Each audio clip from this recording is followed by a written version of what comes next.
Welcome to Midweek Update, the Sub-Zero edition. Boy, what a cold day. Seth, you're at home because school is been canceled. Well, actually, it's just been closed. It's e-learning day. So some of us have kids who are getting on their Chromebooks and doing their e-learning. My child is probably still sleeping. She'll cram all of the e-learning into the afternoon. But here we are for Midweek Update. And Amy, you're going to go first about Sunday school. I am, but first, can you tell us how Dawn is doing out in the cold? Dawn the duck is surviving by herself. I opened up the little coop this morning, and she came bustling out and went to the water bowl to get some water from the heated dog dish that we keep out so it doesn't freeze. So I don't know if she survives this cold snap. She's a pretty hardy duck. Good. Thanks for that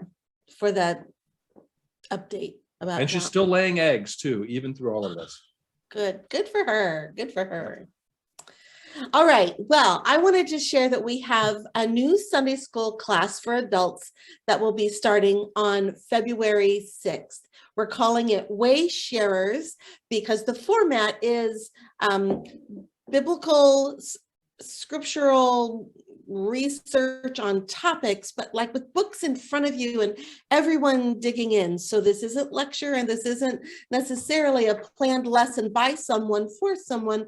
Everyone is digging in and seeing what comes out of the books or the literature and certainly out of the conversation. I'm anticipating it will be very dynamic. Laura Stone and Kristen Short are leading that. And for right now, it is going to be meeting in room 218 in the adult Sunday school wing, which is the parish nurse room. And so that's another possibility.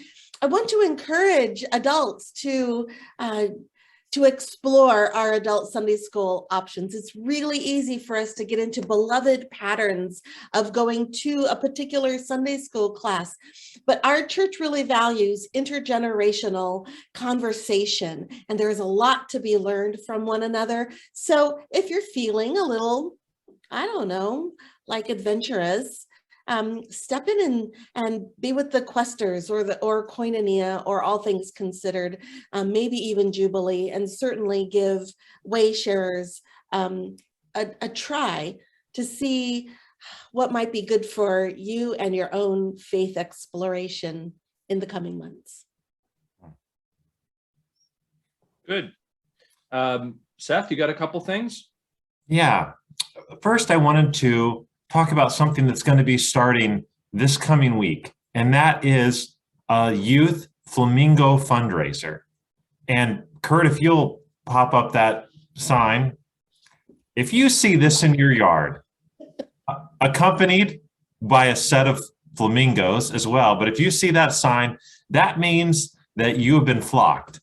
And that also means that a youth has put a letter into your mailbox. And in that letter is instruction about what you should do when you've been flocked. And basically, what that will be is calling me or texting me or emailing me, and then you have an option: either just get these off my lawn, or get these off my lawn, and here's whose lawn I want to have them go to next. Oh, fun! And different youth will be responsible for them for different weeks, moving them around. And there's not a set fee, but we just ask that you make a donation to the youth if you have been flocked of any amount to support the youth going to a National Youth Conference. So there's a lovely set of flamingos that accompany that sign. So you'll see a slide and some information this week, and look for them in a yard near you. Hopefully a yard near you and not your own yard, but it could happen. The second one, and this is sort of great that I'm from home this morning for this, because we're going to have a Zoom game night, and we're all going to be playing from our homes. Zach Urbaugh is going to be help facilitating, putting us out into breakout rooms. And we're asking that you bring, just have with you when you come that game night, a couple different items from home that you will provide to play sort of a fun game of 20 questions where people can guess that item that you've brought. That item could be, a sentimental, a piece of value, just something that you think might be difficult for people to guess, or something you want to show people and maybe afterwards tell them a little bit about that item even as well. And so I thought that us pastors would just show you a little bit. I have something from my home here that I've selected, and in the fashion you would have 20 questions, yes or no questions that you would ask to be able to try to see what this item is. So let's see how well you do with a few questions here. What item do you think I have? Is it a kitchen item? No. Did it come from the earth? No. Well, did it come from the earth? I mean, I guess in some way. Okay. Is it red? No. Is it clothing? No. Is it That's something 4. you've had for more than 20 years? No. Does it belong to one of your children? Yes. Yes. Ah, You're on the trail. Does it have feathers? No. is it a toy? No. Is it a musical instrument? Yes. Is it a ukulele? No.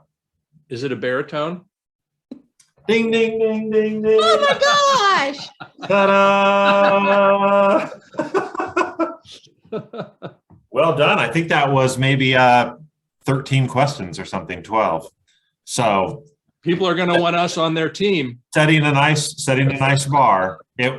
Yes, these will be randomly selected teams, but you'll go in a breakout room with about 4 or 5 people, and you'll just go around, and everyone will take a turn sharing an item. And now, technically, if you went to multiple breakout rooms and you didn't have any overlap, you could share the same item to that next group. But I'd encourage you to bring at least 3 items. You'll go into 3 breakout rooms over the course, and if you feel like you have a really good item, you can share it more than once if you don't have any overlap. But we invite you to bring 3 items for that activity. So that's on February 5th. That's a Saturday at 6:30. The Fellowship Commission is hosting that Zoom game night. So we invite you to come, and it really is, I think, accessible for all ages. Kids or youth could provide those items as well to share. Sounds fun. Amy, before you do our closing, I just want to say we're anticipating that we will be in person on Sunday unless something else happens. We're kind of taking it as we go. This past Sunday, we had a smaller attendance. People were well spread out in the sanctuary. People were wearing the KN95 masks that we provided. Some Sunday school classes, adult classes met, some didn't, and the children's classes did not meet.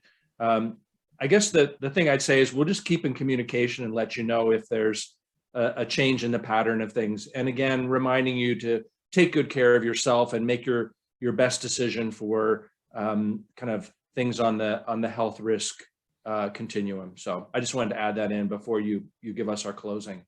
Good, very good. Well, there's a winter poem that I love, and it's been turned into a beautiful musical setting that you've probably heard many times, In the Bleak, Midwinter by Christina Rossetti. And it just felt appropriate for today. So hear these words. In the bleak midwinter, frosty wind made moan. Earth stood hard as iron, water like a stone. Snow had fallen, snow on snow on snow, in the bleak midwinter, long, long ago.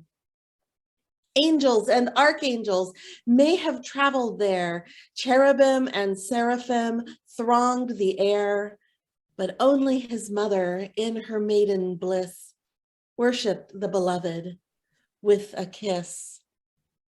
What can I give him, poor as I am? If I were a shepherd, I would give a lamb. If I were a wise one, I would do my part. But what I can give him, I give to him my heart.